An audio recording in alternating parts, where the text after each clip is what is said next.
today's video, I'm going to talk about 4 tips to keep your relationship exciting. Paul and I have been together many, many years now, and we still have hot dates. And this is what really, really enhances our relationship. I suppose in some ways, because we're apart now and again, because we live in Spain, but sometimes one of us has to come to the UK and then the other one has to come to the UK and back again. We always make sure that when we're not together, we arrange a hot date when he comes back. But in between times as well, it's important to arrange hot dates. So set a time in your natural week when would be convenient for you to have a hot date, or even more than one date in that week. Because those hot dates, guess what, can lead to some exciting nights.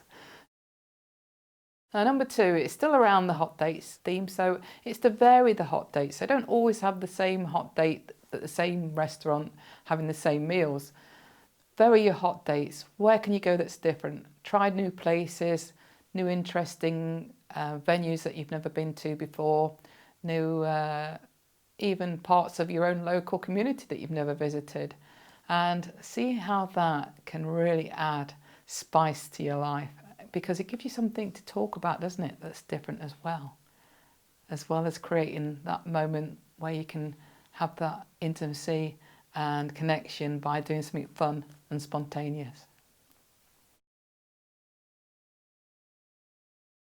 Hot tip number 3 then around the hot dates is to make them inexpensive. You know, if money's an issue for you, then you can have inexpensive hot dates. You can arrange for a babysitter to come in whilst you just go out for a walk, for example. That costs nothing. Or maybe you can just get a film on. Arrange for the kids either to spend the night on a play date somewhere or get them up to bed early. Another benefit is tip number 4. If you're having any intimacy issues on the back of a great hot date, guess what? Usually you get some great connection and some great opportunities to create that intimacy. Doesn't necessarily have to lead to full passion or anything explicit, but it's just around feeling that connection and that fulfillment from that.